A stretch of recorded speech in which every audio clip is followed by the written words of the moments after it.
అబ్దుల్ గారు, మనం మాట్లాడుకుంటున్నాం కదా పవన్ కళ్యాణ్ గారి గురించి. అలాగే మనతో మాట్లాడడానికి అమెరికా నుంచి రవికాంత్ గారు కూడా ఫోన్ లైన్లో మనకి అందుబాటులో ఉన్నారండి.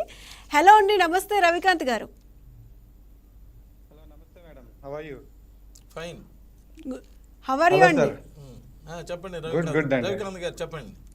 Ravikanth garu, thank you sir. Okay. So first of all, thanks for inviting me into this good show, sir. So basically, this time in Ohio, we have conducted very good food drive in Cincinnati, and this is the first time we are conducting this kind of very big food drive. So at the same time, with the help of Children Hope International Community, they served nearly worldwide మొత్తం అందరికీ food అంతా కూడా వాళ్ళు distribute చేస్తారండి. మన తరపు నుంచి ఈ ఓజీ ఈవెంట్ని సెలబ్రేట్ చేసుకుంటూ నేను, నాతో పాటు Ricky Repalle with the help of Vijay Repalle గారితో కలిసి ఈ డ్రైవ్ కండక్ట్ చేసామండి. ఈ డ్రైవ్లో నియర్లీ మనం 450 కిట్స్ వరకు మనం ఫుడ్ డిస్ట్రిబ్యూట్ చేయడం జరిగింది. సో ఈ ఫ్రైడే రోజు ఈవినింగ్ మొత్తం ఈ సిన్సినాటి వైడ్ ఒహాయోలో ఎవరైతే ఆర్ఫాన్ కిడ్స్ ఉన్నారో వాళ్ళందరికీ ఆ ఫుడ్ డిస్ట్రిబ్యూట్ చేయడం జరుగుతుందండి.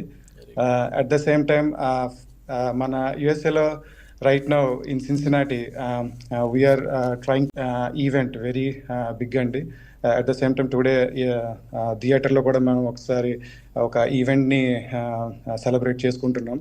Almost nearly 50 to 80 fans join అవుతున్నారని గ్యాదర్ అవుతున్నారు అక్కడ. So we are really happy sir, and I wish all the best to this movie. And also చెప్పండి రవికాంత్ గారు, అమెరికాలో ఎలా ఉంది? రచ్చ చేస్తున్నారా? టూ మచ్ అండి. ఎందుకంటే ఇప్పటిదాకా నేనైతే ఆల్మోస్ట్ నేను ఇక్కడ 13 years నుంచి ఉన్నానండి. ఏ మూవీకి ఇంత హైప్ రాలేదండి ఓజీకి వచ్చినట్టుగా. So all over America, north అమెరికాలో ఇప్పటిదాకా నాకు తెలుసున్న థియేటర్స్ లో, నాకున్న సర్కిల్లో ఆల్మోస్ట్ ఆల్ థియేటర్స్ హౌస్ఫుల్ అండి. రైట్ నౌ మేము 4 o'clock షో ఒకటి నడుస్తుంది మాకు ఇక్కడ. 4 o'clock షోకి వెళ్తున్నాం. ఆ థియేటర్ వెరీ బిగ్ థియేటర్ అండి మనం సిన్సినాటిలో.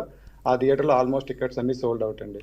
ఓకే, అంటే ఇది స్ట్రైట్ ఫిల్మ్, రీమేక్ కాదు, అలాగే డబ్బింగ్ కాదు, అందుకే అభిమానులు ఇంత హైప్ చేస్తున్నారా అంటే ఏమంటారు? అంటే పవన్ కళ్యాణ్ గారి కోసం మనం హైప్ చేయాల్సిన అవసరం లేదండి. ఆయనకి ఆల్రెడీ ఆయన నిలబడితేనే ఒక హైప్ వస్తుంది. సో ఇప్పుడు మేము ప్రత్యేకంగా హైప్ ఏం చేయాలండి. ఓజీ అని వర్డ్ పెట్టగానే నా డ్రైవ్ ఎస్పెషల్లీ మేము కండక్ట్ చేసిన, నేను రిక్కీ రేపల్లె కండక్ట్ చేసిన డ్రైవ్కి ఆల్మోస్ట్ మేము జస్ట్ ఒక ఫ్లయర్ పంపించామండి గ్రూప్స్లో, తెలిసిన గ్రూప్స్లో.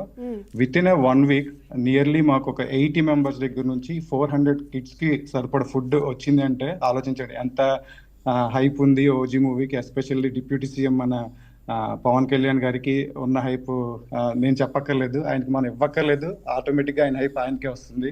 ఆయన నిలబడితే చాలండి, అదే హైప్. అంటే 1980s స్టైల్లో ఉంటుందని చూస్తున్నాము, అర్థమవుతుంది. మీకు అంటే ఎలా అనిపిస్తుంది ఆ style? First of all Pawan Kalyan garu 1980sకి 2025 తీసుకెళ్లారండి.